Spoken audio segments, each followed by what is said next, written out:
Hello, welcome to Jester Hut Productions. My name is Tino, and today we're gonna try something different this time. This time, I just gonna leave my voice to do the playing and the narrative of the story. That way, you don't get distracted by my ugly face. So, hopefully, this time we can focus most on the reach of the story. So, let's just jump into it. Another boring day, at least so far. It's the middle of July and we're going on a crusade? That sounds fairly normal, but I'm not too excited about it. Never saw the point of one, really. But my father insisted. I got with him, so here I am. How much longer until we get there? Shouldn't be at that dock soon? This car ride is making me sick. Hey, Gilligan, you feeling okay? You look bored out of your mind. I'm fine, Dad. Are we there yet? Yeah, almost. You see seagulls out there. That tells you we're getting closer. My father points for several seagulls flying around the nearby ocean. There's an actually a story to those seagulls from a long time ago when my families used to live here in California. Back then, both my father and mother lived here near the near place this uh, near the place these seagulls are flying around. My mother really loved animals, so she would go to see them whenever she could. The two of them often saw those birds hanging around near the beach or harbor. The seagulls must have left my father with a lasting impression. He told my mother how they remind him of his favorite TV show as a kid.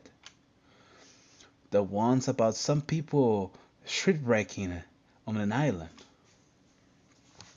And that's why I got my name, Gilligan. I kinda used to it by now, but being named after a fictional character sure was weird at first. That say Galvano is some pretty strange names too.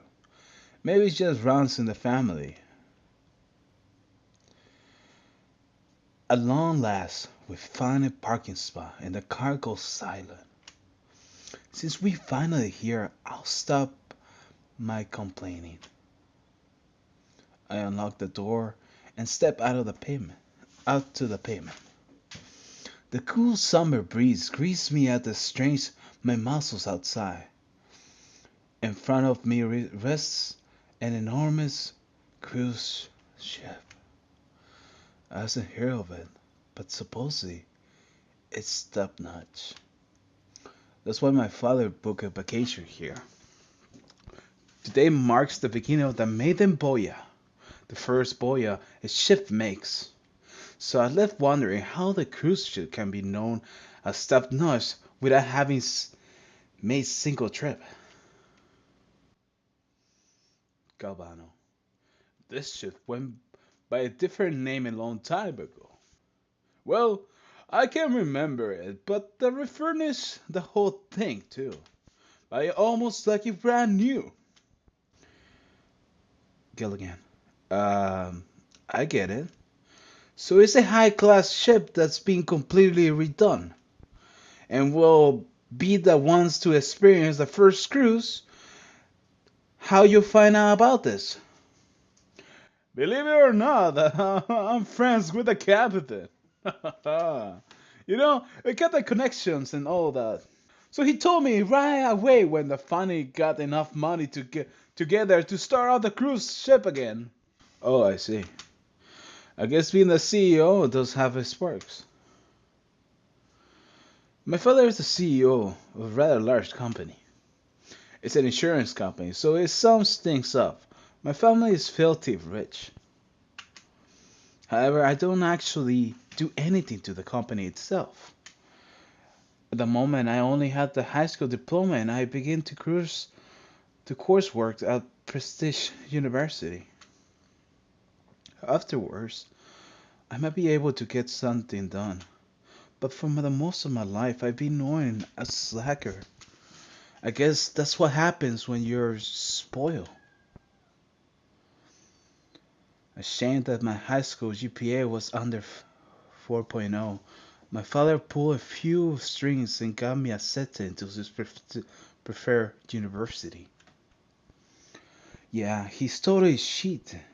The system there. What a nice guy.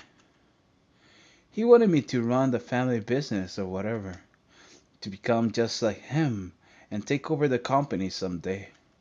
And to do that, he wanted me to get into the best school possible. I had no choice but to get along with his plans.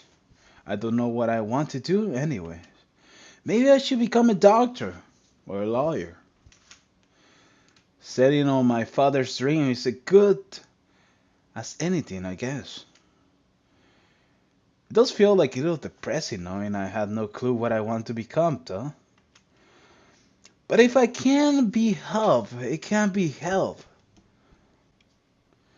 My thoughts are interrupted by the footsteps of an unknown person. Mr. Calder. A tall man approaches us wearing a jet black suit and sunglasses. Oh, that's me! Did Jack send you down here to pick us up, as I asked? Correct, sir. And you are Gilligan? Yeah, I'm Gilligan. Understood. Follow me this way, please. The man leads us to the various security procedures. The custom people screen us or luggage, but they do with everyone and allow us onto the ship. Thank you for your cooperation. The cruise will begin shortly, but the ship will remain stationary for the time being. So please, make sure to everyone in your party is here before departure. Right. I'll make everyone's here. Take care. The man in black leaves, returning to the monitor the outside of the ship. Hey, Gabano, you made it. You were almost late. An attractive young woman comes running toward us, waving her hand at my father. Am I supposed to know who she is? Well, I'm here, aren't I? No reason to worry, my dear. Oh, and you're Gilligan. She points her hand at me. Yeah, I'm Gilligan Golder. Nice to meet you. Elisa Jones. Nice to meet you too. Your father told me a lot about you.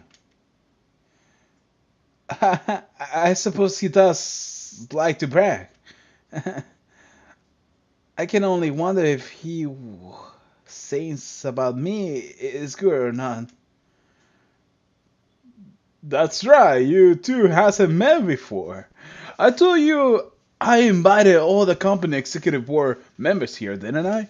Elizabeth is the CCO. Chief Commercial Officer. And you, Gilligan? Huh? I'm not in the company member yet. I never even seen the inside of the building. Someday you will, someday. Elisa turns around, waving at two more people I hasn't seen before. Are those the other company members? Man, you run too fast, Elisa. There's no really hurry, you know? Woman, other consideration is all Galvano. it wouldn't have been so surprising for him to miss the ship. Hey, hey, hey! I may be getting a little slower in my ways, but I'm still Galvano. Underestimating me will be a careless mistake. Gilligan says the person who's missed his flight to California. That's the reason we end up so close to being late again here. But we did get here on time, didn't we? And that's all that matters in the end.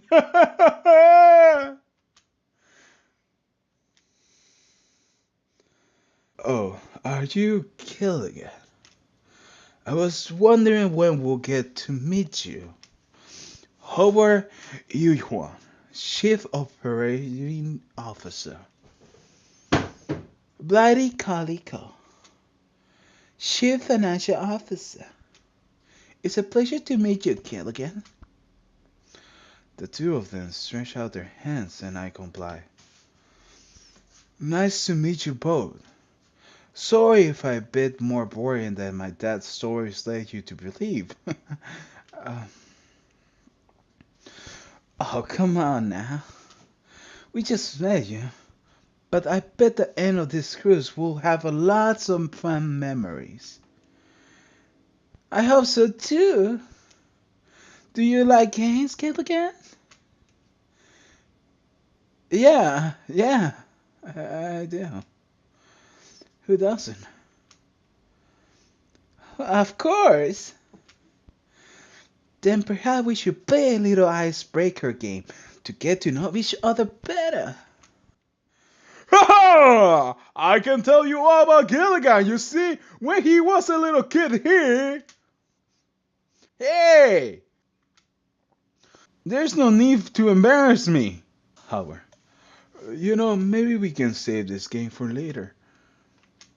Gilligan probably wasn't expecting to be bombarded with questions. Yeah, that's. The ship suddenly shakes and I jump back in response. We must be ready to take off. Elisa giggles, but I can't help that I got scared so easily. There's a reason I don't like engines noises. If I had to answer one of those icebreaker games, the reason wouldn't be probably the thing I'll tell people. However, it brings up some bad memories. So I try to avoid mentioning it whenever it's possible. I try to block out of the part of my memory whenever it's possible too. Thinking about my past makes me sick.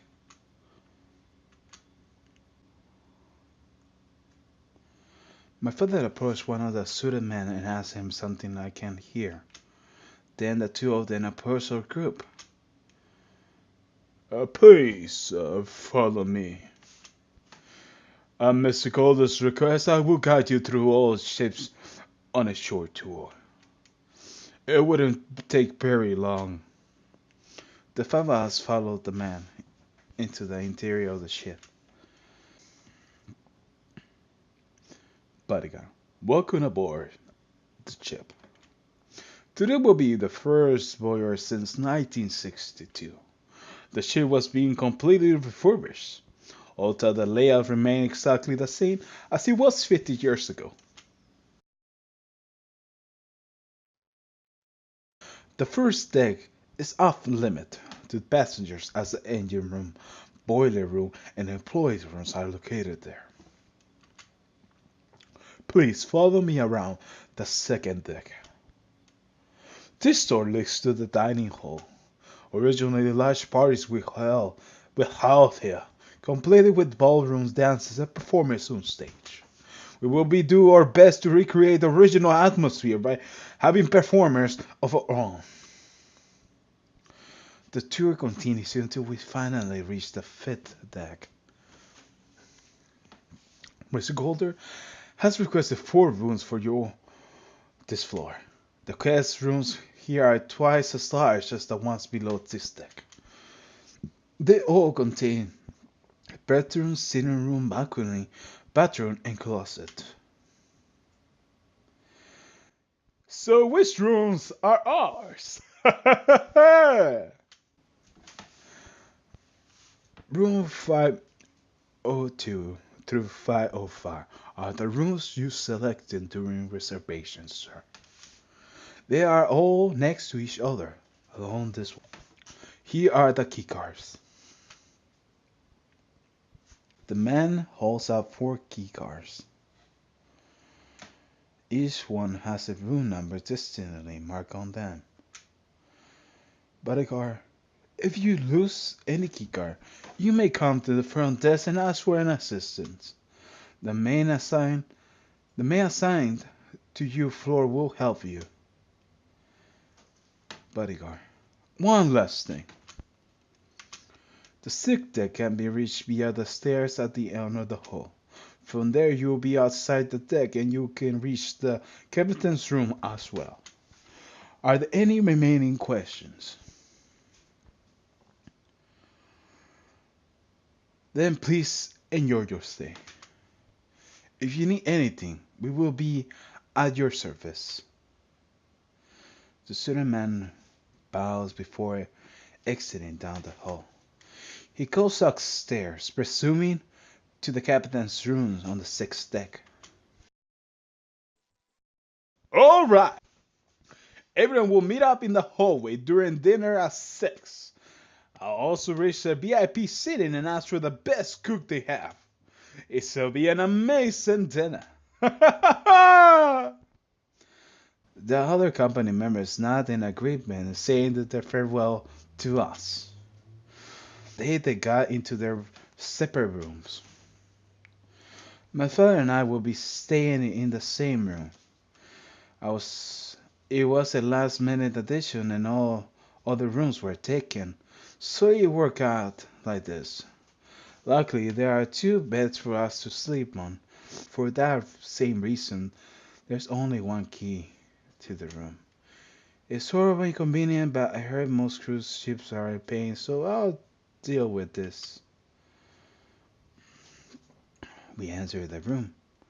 My father walked over to one of the beds, setting his luggage down. The same on the bed across the room. We began unpacking using the dresses opposite to the beds to store our things. Near the dress is a plasma TV as well as a closet. Hey Gilligan, did you see this balcony over here? Its view is great. My father walks onto the balcony, taking a good look outside. I pay no mind and open the door to the bathroom. Ah! Suddenly, I see a girl standing in the toilet jug. She looked about my age and is wearing some kind of uniform. Ah! The girl jumps back, frightened at the sight of me. Sorry! Still shaking from nervousness, she didn't respond. What's going on over here, Gilligan? My father finally looked over and sees the girl covering behind a bed. What the? Not even an hour in this crusade and you're already making a woman cry? Get your art together, boy. What? I didn't do anything. I don't care where the girl came from. She wouldn't be an alien from outer space for all I care. Now apologize to her. But I don't even know how I did wrong. How many times do you think I knew that I would did wrong when I apologized to your mother? Now don't drag her into this. Please stop. It's my fault. The girl said, not whipping her tears-covered face. She makes an awkwardly forced smile, probably in an attempt to smooth things over. You see, You see, cruise ship's mates shouldn't be seen cleaning the room. We're supposed to do all the cleaning while the guests are away. So when I heard you two coming in, I got scared and I hid. I'm sorry.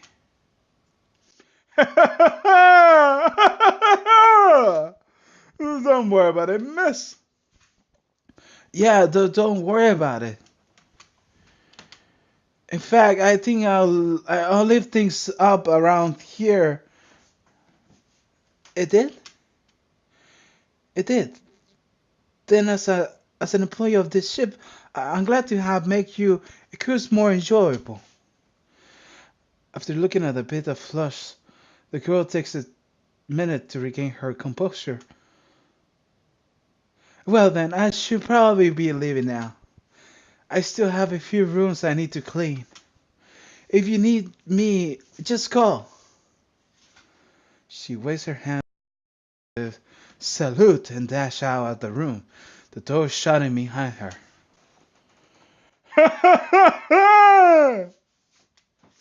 Well, wasn't that interesting?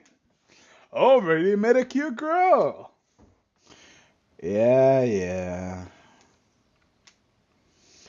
The incident finally over, I step into the bathroom. Oh, so she left the key ring here. She must forgot I ain't when her hurry. That's a good number of regular metal keys attached. Guess I should do the right thing and return them to her. I leave the room hoping to return the keys to the maid, but she's somewhere, nowhere, inside. Nearby, standing in front of one of the doors in the hallway, is a man in a trench coat and fedora.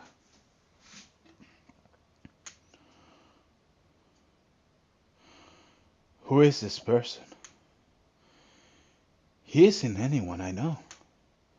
Nor is he another company member or employee. So he must be a normal passenger. I can't quite put my fingers on it, but the guy like him seems out of place here. Maybe if the goofy looking outfit he's wearing. What are you staring at? Nothing. Okay, everyone. Thank you so very much for watching. This is Jester Hut Productions. My name is Tino. Hope you really enjoyed this read-through of the misadventures of Detective Butler, Maiden Voyage. Hope you enjoy it. And don't forget to like, share, and subscribe. Hopefully, I'll see you in the next video.